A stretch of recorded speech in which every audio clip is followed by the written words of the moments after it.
Nossa, hoje tá ruim mesmo, hein? Ok, pessoal, já está gravando, tá?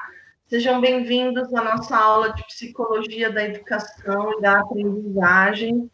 Hoje nós discutiremos o final, da unidade 2, que é a sessão 2.4. Quem tem o livro pode acompanhar pelo livro. Eu também postei no Teams os slides e também enviei no e-mail de vocês os slides, e-mail da turma. Aliás, das turmas, né? Enviei hoje à tarde no e-mail das turmas, também está postado no Teams. Sim? Vocês podem acompanhar comigo, a gente vai discutir a sessão 2.4. Gente, desligar o microfone, por favor. Ah, é verdade. Cristiane, Fabinho, quem mais está com o microfone ligado? Só desliga o microfone, por favor. É por conta do ruído, né? É cachorro, é moto, é barulho, é televisão, tá? Aí, se vocês tiverem alguma pergunta, pode abrir o microfone e fazer a pergunta, combinado? Não fiquem com dúvidas, não saiam com dúvidas. Estou à disposição de vocês, é só fazer a pergunta que eu respondo. E também a gente tem se comunicado bastante pelo WhatsApp, né? E agora pelo Teams, que é esse aplicativo da nossa aula ao vivo. Antes de começarmos a aula propriamente dita, eu gostaria de relembrá-los a questão dos prazos. Nós temos aí, essa disciplina é uma disciplina interativa blended, tá? Como vocês sabem, a maior parte é no AVA, é no ambiente virtual, e o prazo de vocês, que se encerra dia 12. 12 é daqui 5 dias, não é isso? Hoje é dia 7, 8, 9, 10, 11, 12. Daqui 5 dias vai fechar o AVA para a unidade 1 e a unidade 2. Então, cuidado, pessoal, que não fez ainda o AVA, ou que está no meio do caminho, né? Faça as atividades propostas, porque senão você vai ficar sem a nota, tá? Que é o AVA que gera essa nota, porque é uma disciplina interativa, certo? Agora nós vamos falar das abordagens teóricas de Carl Rogers e Henry Wallen. São dois psicólogos, digamos assim, terapeutas, e eles discutem teorias. Um discute a teoria humanista, que é o Rogers, e o Wallen discute a teoria da afetividade. Essas duas teorias, elas se relacionam entre si. Por quê? Porque os dois teóricos, eles voltam para o aprendizado do aluno. Então, apesar do Rogers falar sobre a abordagem humanista, né, como que o aluno tem que trabalhar dentro de sala, como que o professor se comporta dentro de sala, as características do bom professor, segundo a teoria humanista, eles interagem entre si porque eles trabalham com a visão integral do sujeito, olhando sempre para o indivíduo, olhando para o aluno, no caso, tá? Então, a gente vai ver um pouquinho sobre isso na aula de hoje. Nós temos aqui também os objetivos dessa sessão, que são conhecer a abordagem humanista de Rogers, identificar o conceito da aprendizagem significativa na abordagem humanista e identificar o conceito de ensino centrado no aprendiz. Também temos aí a teoria da afetividade de Wallen, identificar os estágios de desenvolvimento psicológico da criança e reconhecer semelhanças, diferenças das teorias psicológicas. Então, quando a gente fala criança, eles entram em todas as idades, desde 0, tá, até acima de 13 anos. Cristina, desliga o fone, por favor. Então, nós temos aí as duas teorias, conforme eu havia dito, elas se convergem, né, elas se interagem entre si, porque os dois teóricos voltam suas teorias para o processo de ensino e de aprendizado da criança, do adolescente, do jovem. Então, ele aborda acima de 13 anos, ok? De 0 a acima de 13 anos. Carl Rogers, ele foi um psicólogo, como eu havia dito, ele nasceu no ano de 1902 e faleceu em 1987. Ele é estadunidense. O que é estadunidense? Dos Estados Unidos, tá? Então, sempre que a gente fala estadunidense, vem dos Estados Unidos da América. Ele é americano, que criou a abordagem centrada na pessoa ou abordagem humanista. A criação dessa abordagem se deu a partir da psicologia clínica e da recusa dele em identificar a pessoa como um paciente.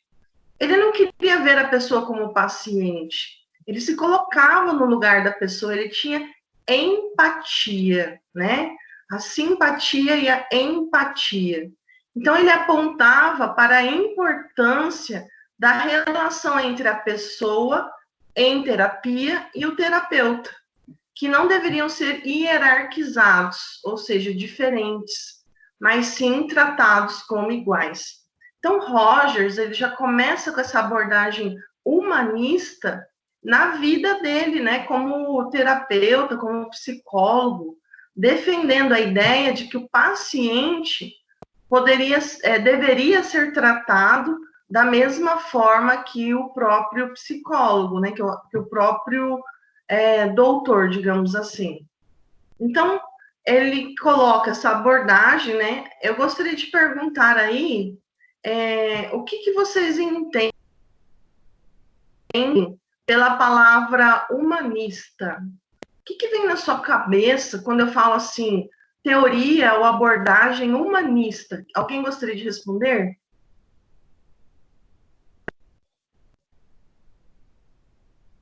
Ninguém? Bom, então vamos lá. Vocês estão Professora, Pode falar, Angelita.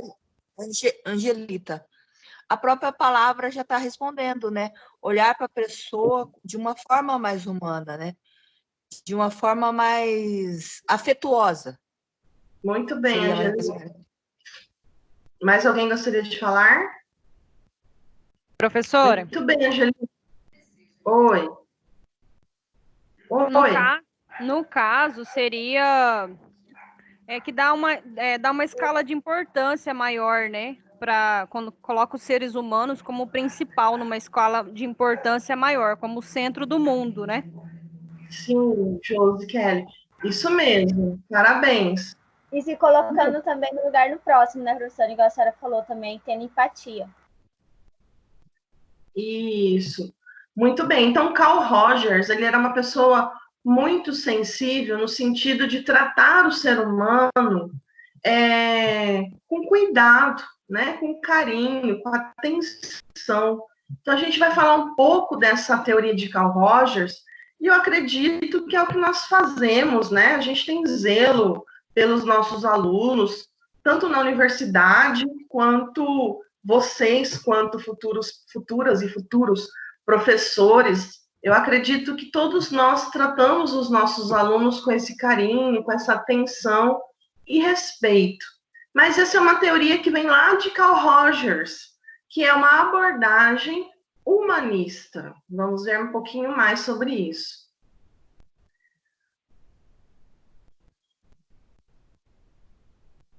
Na educação, a abordagem humanista propõe um posicionamento crítico ao ensino tradicional. Vocês lembram, né? O ensino tradicional, só o professor fala, o aluno não tem vez, não tem voz, o aluno não pode se manifestar, não pode dizer o que pensa. No ensino tradicional, o professor é o centro, ele é a autoridade máxima na sala. E o Carl Rogers, ele já vem para contrapor, ou seja, ele critica o ensino tradicional e busca apontar caminhos para uma aprendizagem mais significativa para o aprendiz. Então, a palavra-chave da teoria humanista é aprendizagem significativa. Bom, quando eu falo assim, essa aprendizagem é significativa para você, o que você entende sobre isso? Alguém gostaria de falar? O que você entende sobre a palavra ou as palavras aprendizagem significativa para você, para o aluno? Renata? É ele entender que isso vai fazer... vai ter significado no aprendizagem dele. Ele entender para que aquilo lá vai servir, entendeu? Isso.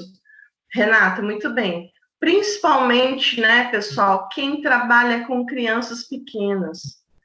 Adolescente também, na verdade, todas as idades. O aluno precisa entender o porquê, os porquês, ou para que serve isso? Por que estudar isso? Isso, se você, como professor, ensina o aluno o porquê antes, né, o porquê da sua matéria, o porquê desse conteúdo, a aprendizagem para o aluno vai ser muito mais significativa, vai ser prazerosa, porque ele entende a importância disso para a vida dele.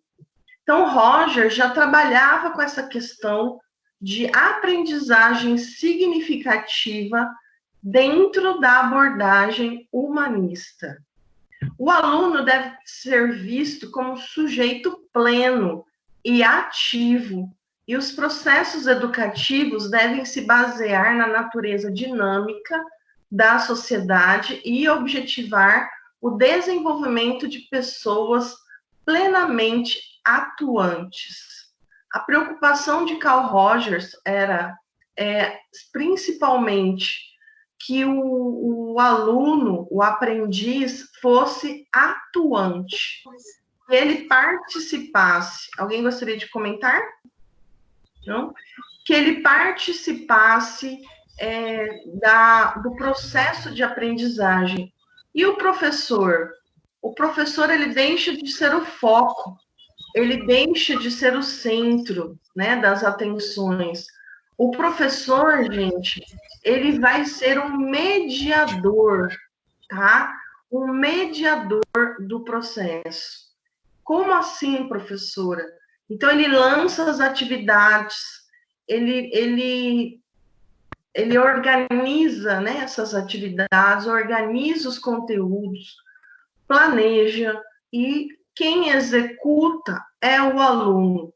Daí que vem, né, o que a gente tem trabalhado muito na Uniderp, que é a pré-aula, aula, pós-aula. Nós chamamos isso de metodologia ativa, que é uma metodologia de aula invertida, quando o aluno passa a ser protagonista. Quando você entra, né, no ambiente virtual e verifica o que tem que ser feito, lê antes.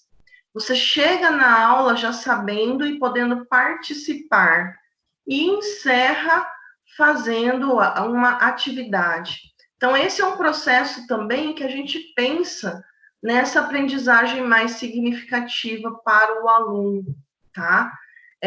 Como eu disse, Rogers, apesar de ter falecido, né, em 1987, as suas teorias são bem atuais na nossa vida e na nossa modo de ensinar e de aprender.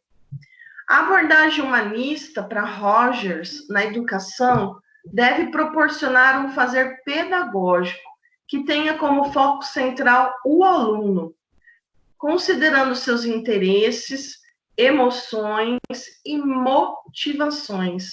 Então, olha lá, a abordagem humanista, ela fica atenta aos interesses dos alunos, às emoções e às motivações dos alunos. É muito importante, né, ao trabalhar com crianças, jovens, entender as faixas etárias e entender o que motiva. Quais são os interesses? Por exemplo, para um adolescente, você não pode levar a música da Dona Barata, né, da Dona Baratinha. Você não pode levar a música da Dona Aranha, porque o adolescente já passou dessa fase. Mas a criança, né, pequena, ama essas músicas. Então, nós temos que ter cuidado com o interesse, a emoção e a motivação de nossos alunos. Por isso que aí se completa, a nossa fala vai se completar lá no último slide, já com a teoria de Wallen, né, que ele divide o desenvolvimento psicológico da criança por faixa etária, por idade. Gente, se vocês tiverem alguma pergunta, só falar, tá? Nesse sentido, o professor deve ser um facilitador da aprendizagem, demonstrando interesse e preocupação pelos alunos e estabelecendo uma relação democrática com eles. Oi, Aline, tudo bem? Então, o professor, ele tem que ser o quê? Um facilitador da aprendizagem, tá? Lembrando que o professor, ele deixa de ser tradicionalista, autoritário, e ele passa a ser o quê? Mediador. Ele passa a trabalhar junto com os alunos, a fazer trabalhos em grupo, a fazer trabalhos em roda, a fazer trabalhos em duplas, em trio, em quarteto, seja lá o que for. Mas ele passa a fazer parte dessa mediação entre os grupos, entre o conhecimento do aluno. E a abordagem centrada na pessoa ou no aprendiz, quando aplicada nos contextos educacionais, quando aplicada, ela desloca o professor do centro do processo de ensino-aprendizagem. Como assim, professora? Já que ele não é mais quem transfere o conhecimento, ou seja, só o professor falando, ele não é mais o professor autoritário, não é mais o personagem principal da aula, né? O professor não é mais quem transfere o conhecimento, mas sim o que facilita a aprendizagem do aluno. Como assim? Vamos ver melhor. O professor, ele deixa de ser autoridade, só ele fala a aula toda, tá? E o aluno passa a perguntar, a participar, a expor seus pensamentos, a expor também seus conhecimentos. Nós temos alunos que são muito mais estudados, né? Que tem muito mais leitura, porque tem mais tempo, que às vezes um próprio professor, certo? Porque o aluno, ele tem tempo de assistir os jornais, acessar, né, as revistas, os jornais, seja online ou seja na televisão, ele tem tempo para fazer mais determinadas leituras a mais que o professor. Então, nós precisamos considerar o conhecimento do aluno e deixá-lo falar, deixá-lo expor. E eu não falo isso de adulto, não, gente, eu falo isso de criança. Eu tenho alunos criança que eu falo é 10, 11 anos, que seria lá no 6º ano, 7º ano, que tem muito conhecimento, que eles se interessam, eles pesquisam, eles vão atrás, né? Às vezes tem alunos também com altas habilidades. Então, assim, nós precisamos deixá-los falar, participar da aula, ok? E é isso que Rogers defende. Ele defende que o professor, ele deixa de ser o centro para ser um facilitador, um mediador da aula.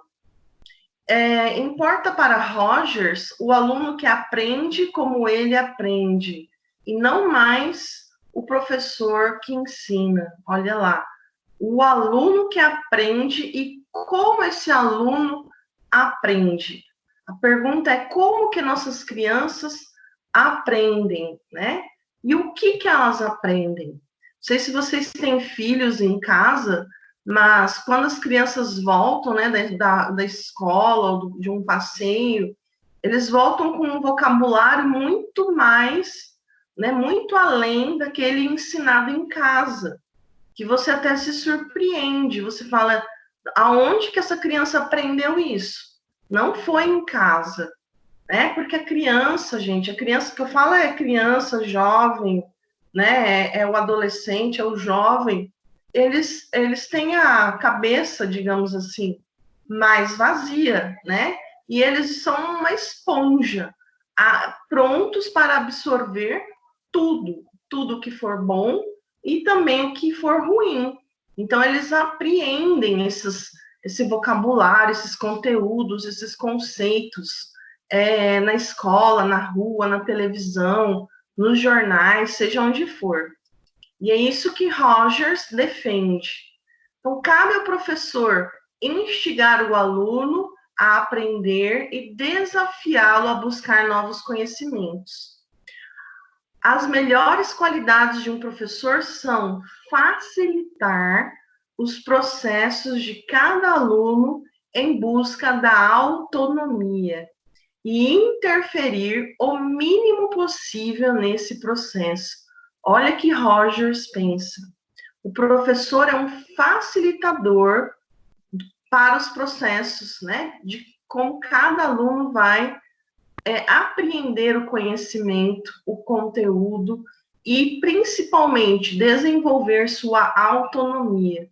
O professor também precisa ensinar o aluno a estudar fora da escola, fora do ambiente escolar, e desenvolver nele essa autonomia de estudo. Rogers denomina isso de não diretividade. Então, a gente vai ver um pouco agora sobre essa palavra. O que é não diretividade? A não diretividade funciona como um método não estruturante do processo de aprendizagem, através do qual o professor busca não interferir na cognição, ou seja, no conhecimento e a afetividade do aluno. É o momento que você coloca o aluno para fazer um trabalho em grupo e fica observando. Você não interfere no andamento do estudo, né? No andamento da discussão. Só mesmo interfere em momentos pontuais, momentos que são, por exemplo, estão falando alguma coisa errada ou começam a brigar, a discutir, mas um momento pontual de correção mesmo, tá? Alguém gostaria de falar? Professora, só deixa eu perguntar. O slide a senhora já colocou no portal ou ainda não? O slide eu coloquei no e-mail e postei no Teams, no Microsoft Teams, na nossa sala de aula. Tá, é porque travou e não tá aparecendo nada aí, por isso que eu perguntei, então tá. Mas tem no e-mail da sala e tem no Microsoft Teams. Tá, ok, professora, obrigada. Bom, gente, então ainda falando de Rogers, primeiro ele fala da abordagem humanista, tá? Dentro da abordagem humanista, ele fala de uma aprendizagem significativa, que tenha significado para o aluno, o porquê, ou para que estudar aquilo. E agora ele fala da não diretividade. A não diretividade é não interferir nesse processo de conhecimento e de afetividade do aluno, no sentido de deixa rolar, deixa eles quebrarem a cabeça para a realização do trabalho proposto, ok? Vamos ver, né, o que acontece com esse trabalho. Oi? Até mesmo o errar faz parte do processo nesse caso, né? Porque Sim. Através de um erro você tem como investigar onde que ele está precisando melhorar ou você possa intervir também, né?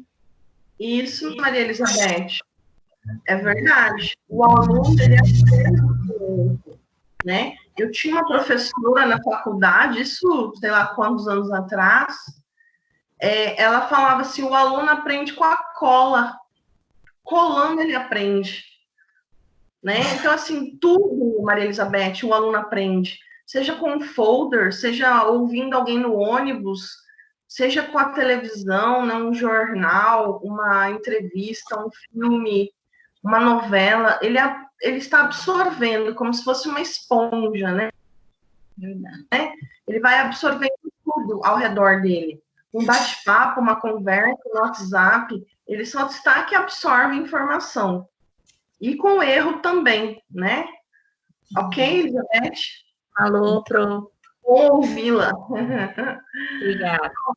Rogers propõe a sensibilização, a afetividade e a motivação como fatores primordiais para a construção. Então, olha lá o que Rogers propõe. A sensibilização, a afetividade, a motivação como fatores primordiais. O professor, ele precisa desenvolver a afetividade com seus alunos. E como é que ele desenvolve essa afetividade? Quem gostaria de falar? Vocês têm alguma sugestão de como desenvolver essa afetividade? Eu vejo o professor se mostrar interessado, né, naquilo que o aluno tem para falar. Porque quando você para e você olha olho no olho e conversa com o aluno, ele vê que você está interessado em ouvir o que ele tem que falar. Eu vi isso no estágio que as crianças chegavam chorando, né? Aí eu sentava na cadeirinha junto com eles, olhava olho no olho e perguntava: por que você está chorando? Ele já olhava no meu olho assim, poxa, alguém está me ouvindo, entendeu? Aí eu explicava para eles que tinha horário do papai vir buscar, da mamãe vir buscar, e horário da mamãe e do papai vir trazer e vir buscar, né? E nisso daí eu vi que tranquilizava eles. Logo que chegava. Muito bem, Maria. Verdade. Concordo com você. Aline, gostaria de falar? Mais alguém gostaria de falar, Ana Cláudia, sobre como desenvolver a afetividade com o seu aluno? Não? Nossa, estou conseguindo ouvir. Como desenvolver a afetividade com o seu aluno? Nossa, a Maria Elizabeth deu uma dica, na verdade são milhares, né, de possibilidades. Boa noite, professora. Oi.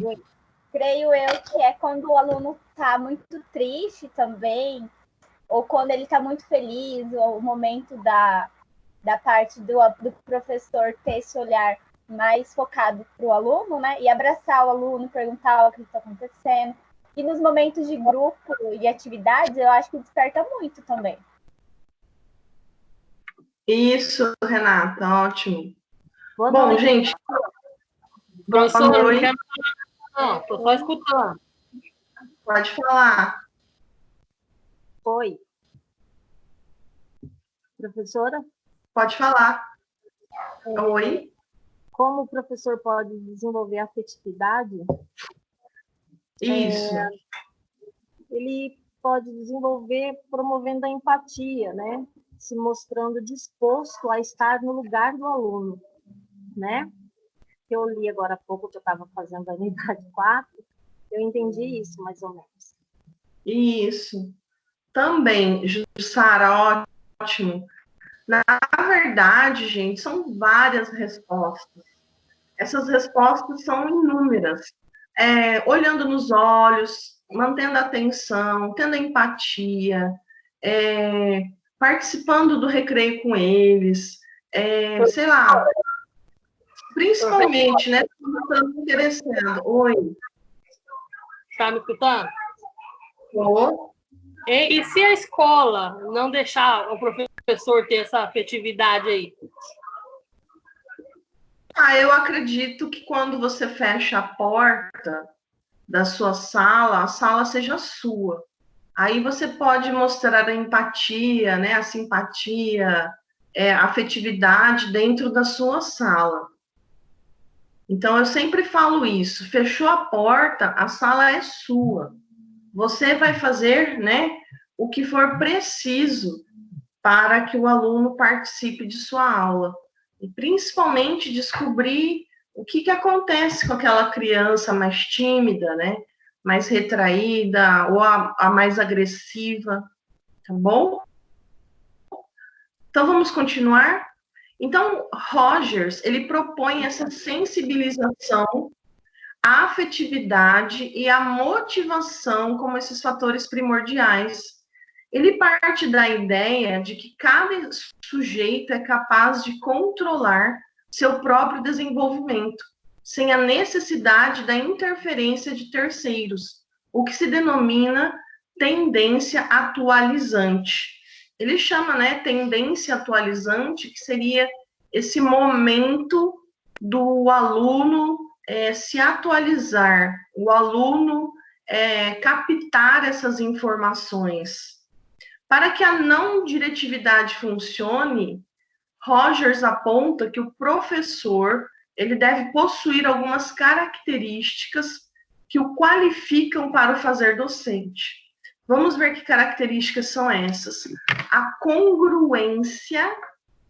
Congruência, gente, seria adequação, essa flexibilidade, essa harmonia do professor. A compreensão empática, que é o colocar-se no lugar do outro. E a aceitação incondicional positiva. Ou seja, você aceitar aonde você trabalha, aceitar o que você faz ali, aceitar o seu aluno, aceitar sua profissão, né? Então, por isso que é a aceitação incondicional positiva. Essa aceitação. Por que eu falo isso? Porque tem pessoas que se formam, mas elas não gostam do que elas fazem. Elas não gostam dos seus alunos, elas não gostam daquela comunidade, né? E isso também atrapalha nesse processo de sensibilização e a afetividade e a motivação propostos por Rogers, certo? Então, essas são 3 características para o bom professor, segundo Rogers, nessa abordagem humanista, que é a congruência, lembrando que congruência é essa flexibilização, essa flexibilidade do professor, adequação, né, ao ambiente, à turma, essa harmonia, a compreensão empática, que é de se colocar no lugar do outro, da empatia, e a aceitação incondicional positiva, aceitação de tudo, né? Do que você faz ali, do seu papel quanto professor, quanto formador. A pedagogia não diretiva, segundo Rogers, é um método de ensino baseado na abordagem humanista, parte do princípio de uma educação democrática e centrada no estudante. Então, lembrando que para Rogers, o estudante é o protagonista, ele que faz o papel principal dentro da sala de aula. E o professor é o mediador. Vamos ver um pouco dessas características agora.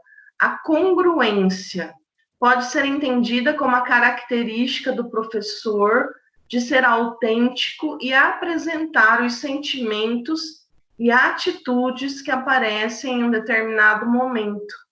Então, olha lá, a congruência, como eu disse, essa flexibilização, essa harmonia, né? O professor ser autêntico e apresentar seus sentimentos e atitudes perante ao aluno. A transparência, a autenticidade, a congruência nas atitudes do professor tendem a conquistar a confiança. Quando a Maria Elizabeth disse que que ela sentou com o aluninho, olhou nos olhos, né, e fez as perguntas, ela mostrou o quê? Transparência, autenticidade e a congruência, e conquistou a confiança do aluno, né, promovendo o quê? Com mais qualidade o papel de facilitador da aprendizagem. Então, gente, que vocês precisam colocar em mente que agora nós somos facilitadores da aprendizagem. E a compreensão empática, segundo Rogers, diz respeito à capacidade de entender a subjetividade do outro, vendo o mundo como o outro vê e participando ativamente dessa experiência. Nós falamos, né, sobre empatia, colocar-se no lugar do outro. Um professor que se coloca no lugar do outro compreende as dificuldades e motivações dos alunos e facilita o processo de aprendizagem. Por isso que é muito importante que seja como estagiário, seja como professor, você conhecer o bairro da escola. Nós chamamos isso de entorno, o entorno da escola. Por quê? O entorno que vai te mostrar quem são os seus alunos, né? É importante que você passeie pelo bairro, conheça o bairro, conheça onde seus alunos moram, para você ter uma ideia se pode mandar tarefa, se não pode, se eles têm computador, se não tem, né? Se tem mesa, se tem cadeira, né? E se não tem. Então, é muito importante essa empatia, né? E compreender essas dificuldades dos alunos. A aceitação positiva e incondicional se refere à aceitação do outro, sem julgamentos e preconceitos, com respeito e apreço pelas expressões do outro. Eu já contei a história para vocês que eu mandava muita tarefa para os meus alunos, né, da educação básica. Daí um dia o coordenador falou assim: vamos visitar os nossos alunos, vamos dar uma volta pelo bairro. Aí nós fomos dar uma volta pelo bairro, todos os professores foram, era dia de reunião. Daí, nós fomos em 4 casas de alunos, em lona, lá na Cidade de Deus. Em lona, aquela lona preta, chão batido, sem água, sem luz, né? Sem cadeira, sem mesa, sem cama, sem nada. Daquele dia em diante, eu falei assim, não dá, né? Como que eu vou mandar tarefa? O aluno, num sol quente, aquela lona chega a ferver. Onde que ele vai fazer tarefa? Como que ele vai fazer tarefa? Então, assim, a gente tem que rever os nossos conceitos a partir do momento que a gente compreende as dificuldades dos nossos alunos, né? E sempre com respeito e apreço pelas expressões do outro. O professor que atua como facilitador, ele precisa acreditar que os alunos são agentes de transformação, dotados de capacidades e autonomia, além das características necessárias para o professor ser um facilitador da aprendizagem. Rogers defende a necessidade de uma aprendizagem significativa. De acordo com o autor, ela acontece quando as situações são percebidas como problemáticas, o que produz um pensamento crítico. Então, a aprendizagem significativa, tá? Segundo Rogers, baseia-se na questão que o aluno é o agente de transformação e o professor é o mediador disso, certo? Agora, cabe a vocês a reflexão de como elaborar aulas de forma que o aluno, seu aluno, né, sua criança, seja o mediador, seja a mediadora, e não, como fala, uma aula autoritária, não diretiva, né? Isso é a grande questão da nossa década, elaborar aulas de forma que o aluno seja o protagonista e não mais o professor. Nessa perspectiva, o aluno aprende por meio de sua tendência atualizante, evoluindo em direção à autonomia. E a maior questão é como desenvolver alunos autônomos, né? Como ensinar essa autonomia para o seu aluno criança. E é interessante, vocês falam, não dá conta. Dá sim. Aluno criança com 3 anos já liga YouTube, já liga internet, já tem seu computador, né? Em algumas regiões, sim. Eles já têm essa autonomia. Muitas vezes eles já sabem mexer mais na internet do que os próprios pais. Então, portanto, a função do professor é desenvolver uma relação empática com os alunos, estabelecendo um clima de sala de aula que permita o desenvolvimento natural da tendência atualizante.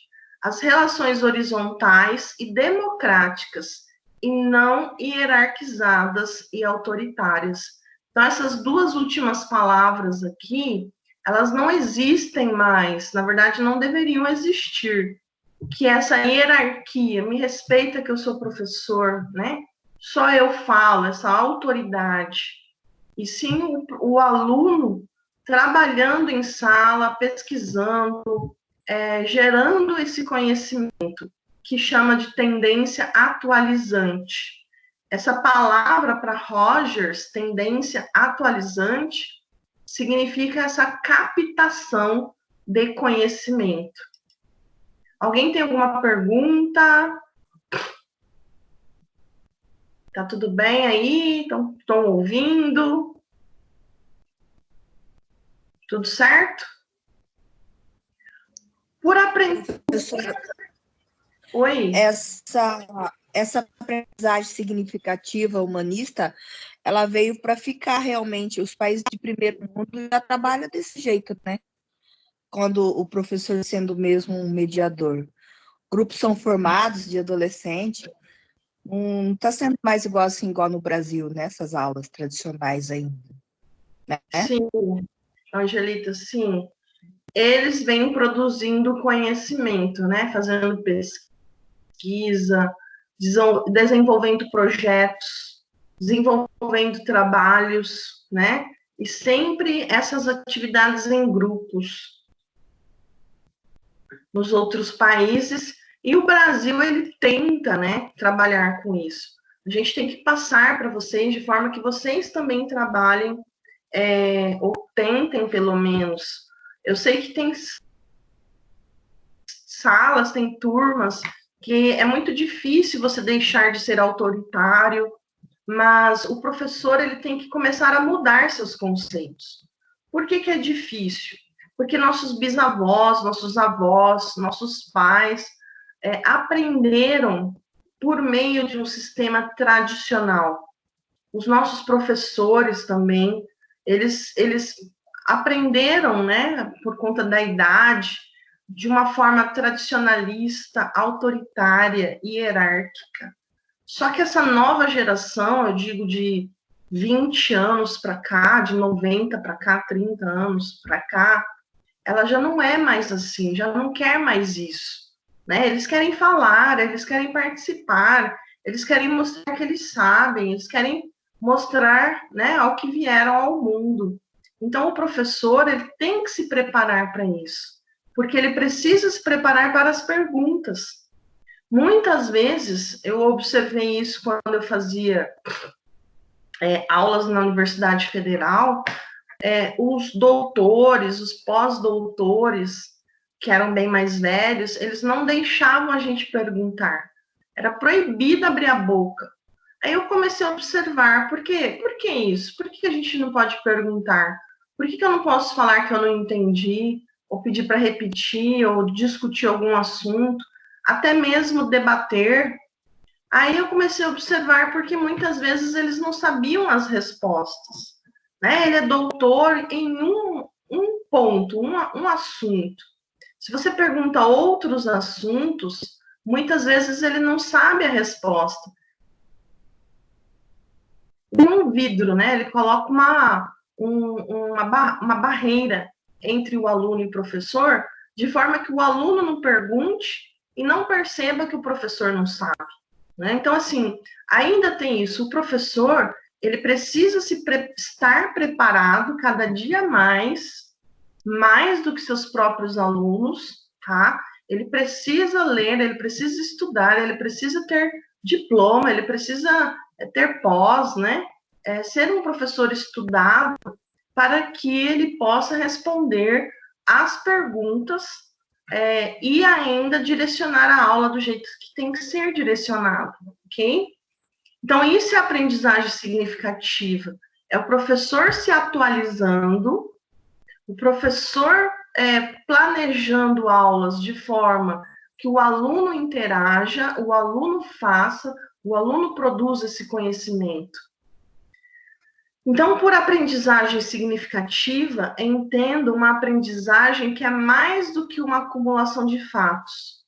É uma aprendizagem que provoca uma modificação, quer seja no comportamento do indivíduo, na orientação futura que escolhe ou nas suas atitudes e personalidade. É uma aprendizagem penetrante, que não se limita a um aumento de conhecimentos, mas que penetra profundamente todas as parcelas de sua existência. Então, isso que é aprendizagem significativa. Ela fica para a vida toda, né? Ela interfere no futuro do aluno.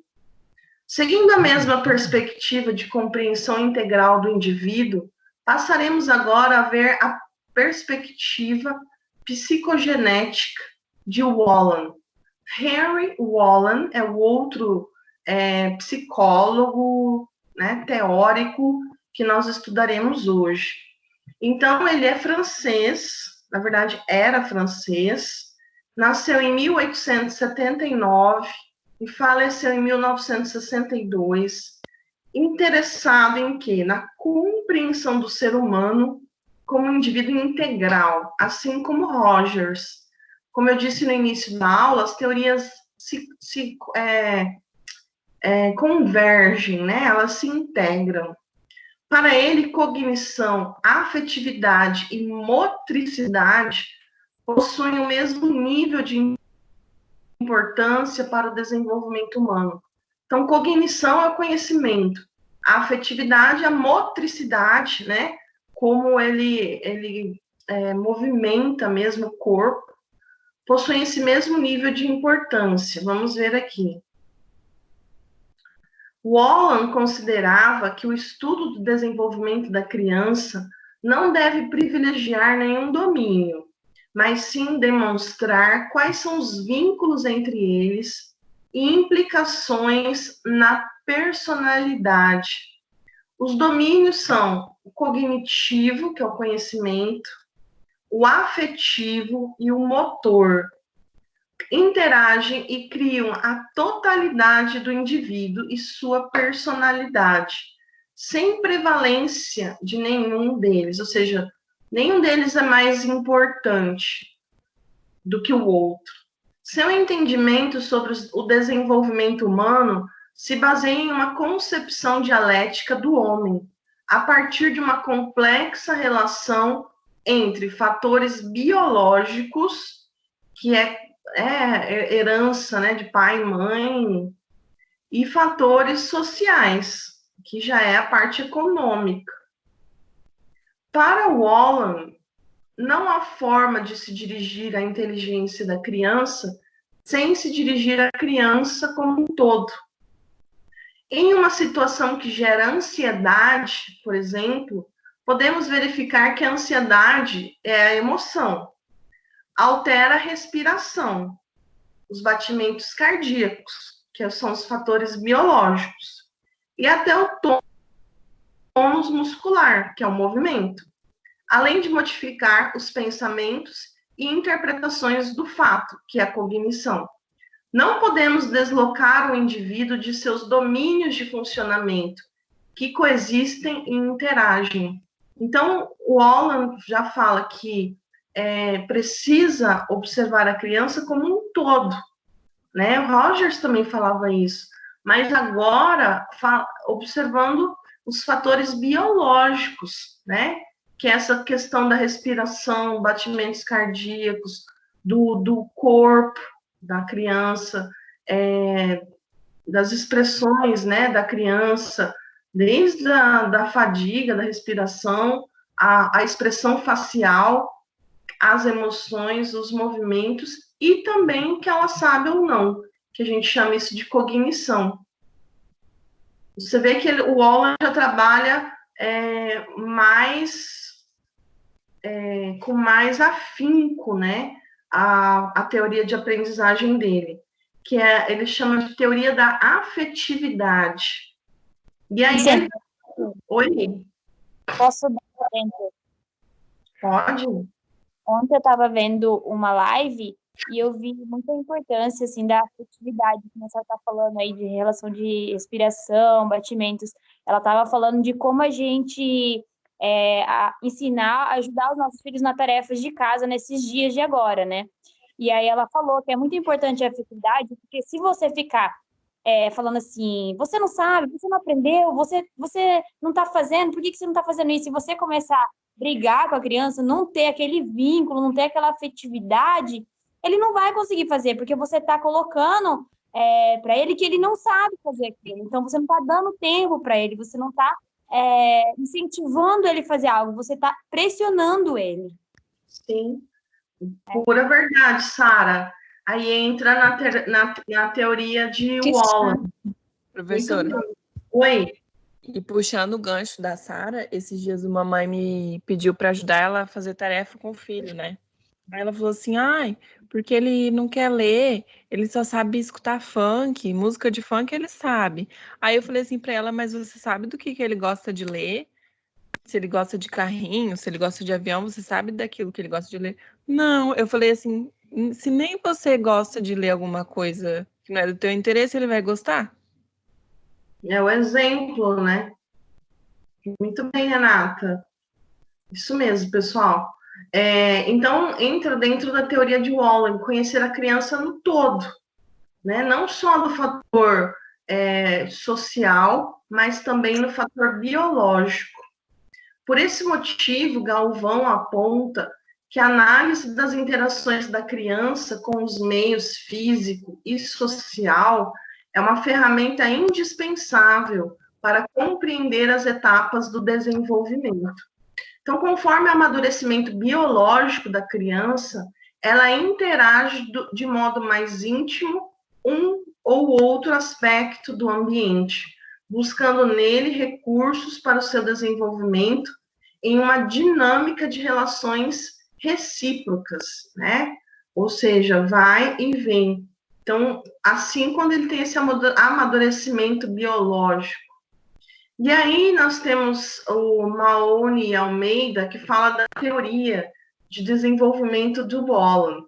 É um instrumento que pode ampliar a compreensão do professor sobre as possibilidades do aluno no processo ensino-aprendizagem e fornecer elementos para uma reflexão de como o ensino pode criar intencionalmente condições para favorecer esse processo, proporcionando a aprendizagem de novos comportamentos, novas ideias, novos valores. É isso que o professor espera, né? Que proporcione, que a partir daquela atividade o aluno crie pernas, né? Seja autônomo e ele siga em frente.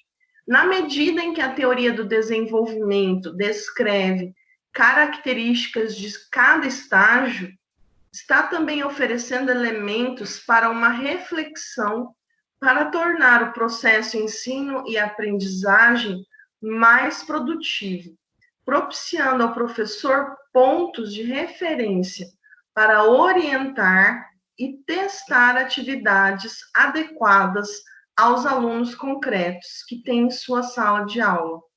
A identificação das características de cada estágio pelo professor permitirá planejar atividades que promovam um entrosamento mais produtivo entre essas características, conforme se apresentem seus alunos concretos e as atividades de ensino. Então, esse é o pensamento de Maune e Almeida, né, sobre a teoria do desenvolvimento.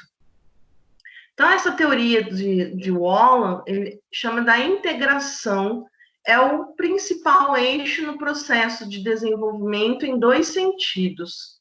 Aí tem a integração organismo e ambiente e a integração cognitiva, afetiva e motora. Sua teoria descreve, então você vê que o Wallen, pessoal, ele vai além do Rogers, né? O Rogers só falava da teoria da aprendizagem significativa, uma abordagem humanista, mas você vê que o Wallen, ele vai para frente, né? Ele já fala sobre essa integração entre os organismos, que seria a escola. O que é organismo, né? O organismo é a escola, é a igreja, é a ONG, é a empresa. O meio ambiente, essa integração também cognitiva, afetiva e motora, tá? Sua teoria descreve que o desenvolvimento se dá por meio da interação de fatores genéticos e ambientais. Existe uma relação complementar entre fatores biológicos e socioculturais. Além disso, os domínios de funcionamento da criança, que são os da afetividade, do motor e da cognição e da pessoa. Explica a constituição psíquica de forma didática, pois, na realidade, são inseparáveis, né? Alguma pergunta até aqui? Tudo bem? A afetividade oferta... Oi, pode falar. Alguém quer falar? Só ia falar ok, pronto. Ah, tá. A afetividade oferta funções que respaldam as emoções, sentimentos e paixões. O ato motor é responsável pelo deslocamento do corpo no tempo e no espaço, pelas reações posturais e apoio para a expressão dos sentimentos e emoções. E as cognições sustentam as funções de aquisição e manutenção do conhecimento, envolvendo representações, memórias e planejamento. A pessoa como domínio funcional expressa a integração dos domínios anteriores em inúmeras combinações. Então, segundo a teoria de Wallen, tá? Que ele trabalha sobre a criança no sentido de afetividade, motor e cognitivo. E ainda a afetividade desempenha um importante papel nos diferentes estágios de desenvolvimento da criança. É através das emoções que as crianças exteriorizam desejos e vontades. Principalmente, pessoal, aquelas crianças que não têm pai ou mãe, eles veem o professor como o pai e a mãe, né? Eu tinha uma aluna do nono ano, que ela falava que eu era a mãe dela. Por quê? Porque a mãe biológica faleceu no parto, ela não tinha mãe, ela vivia com a avó, mas porque eu dava atenção, né? Às vezes, na sexta-feira, eu levava lanche para a sala, e aquilo foi desenvolvendo a afetividade com a turma. Não era toda sexta que eu levava um lanche, mas assim, uma sexta sim, uma não, eu levava bolacha de água e sal, levava bolacha, sabe, barata, e eles adoravam, né, que a professora levava lanche para eles, às vezes levava paçoca, uma coisa assim, simbólica, mas que para eles era tudo, né, o professor que lembra da turma. Então, é através dessas emoções que eles exteriorizam desejos e vontades. No ambiente escolar, sentimentos e emoções expressam um importante universo a ser desbravado e trabalhado, que é pouco estimulado e considerado por modelos de ensino mais tradicionais. Então, não se esqueçam, né, que é muito importante o desenvolvimento dessa afetividade. Bom, chegamos agora nos estágios de desenvolvimento da criança propostos por Wallen, tá? O primeiro estágio é o estágio impulsivo emocional, que vai de 0 a 1 ano. A afetividade da criança é demonstrada por meio de movimentos desordenados e sensibilidades corporais, tanto proprioceptivas quanto interoceptivas. O processo de ensino-aprendizagem nesta etapa deve valorizar o contato corporal e a função, né, fusão com os outros, ou seja, prioriza, né, as mãos, que o pessoal da pedagogia trabalha bastante com pintura, modelagem, né, massinhas, recortes, priorizando as mãos e as geleias, né, as tintas. Aí no 2, estágio sensório-motor e projetivo, que vai de 1 a 3 anos. A criança se volta para o contato com o mundo externo, pois já é capaz de falar e de andar. Pessoal de letras também trabalha com 1 a 3 anos. Tem escolas bilíngues que contratam os profissionais de letras para trabalhar em inglês com essa faixa etária. A criança se volta para o contato com o mundo externo, né?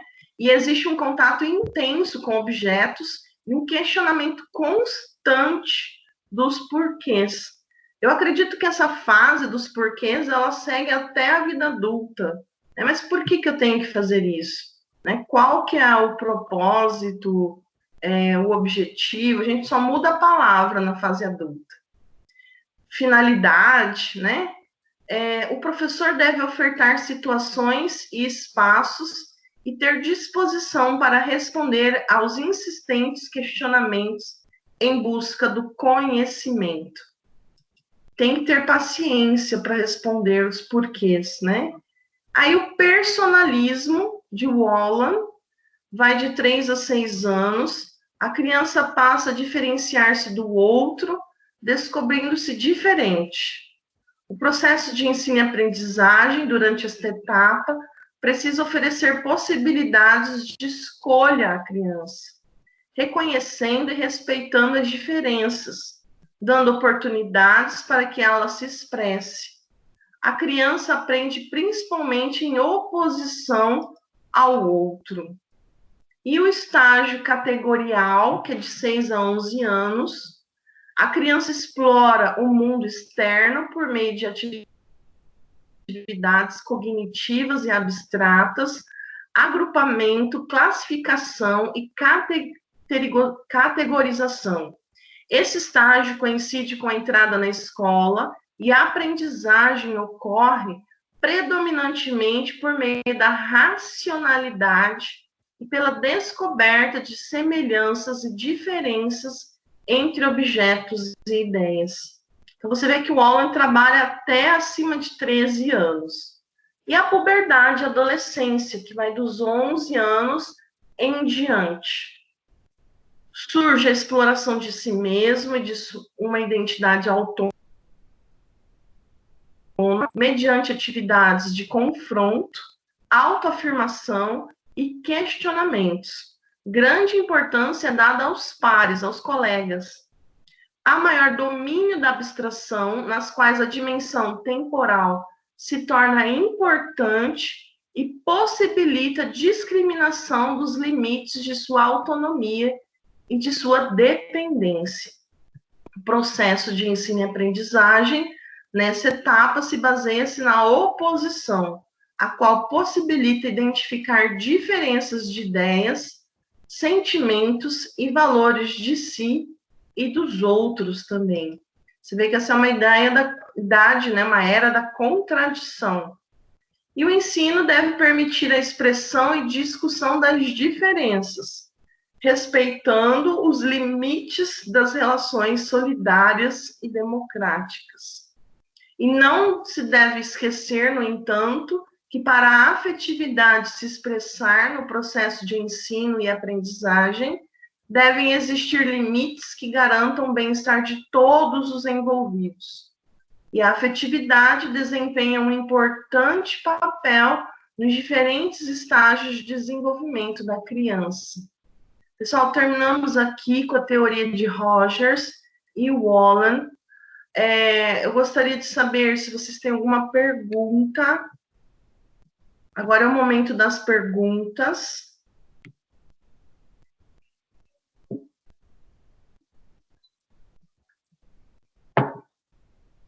Tá tudo bem? Entenderam tudo? Alguém gostaria de contribuir? O Wallen que a senhora fala é o Valon mesmo? É, Wallen, é. Que eles falam mais que é Henri Valon? É isso? Isso. Ah, então tá bom. Obrigada. É porque eu falo com o sotaque do inglês, né? Mas ele é um francês.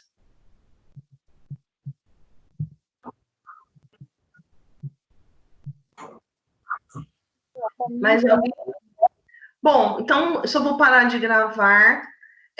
Deixo para vocês as atividades postadas no AVA. Lembrem-se de que tem as atividades, tá? Que vocês precisam fazer, que essa disciplina é blended, que vocês precisam fazer as atividades propostas até dia 12. Lembra disso? Dia 12, pessoal, fecha a unidade 1 e 2.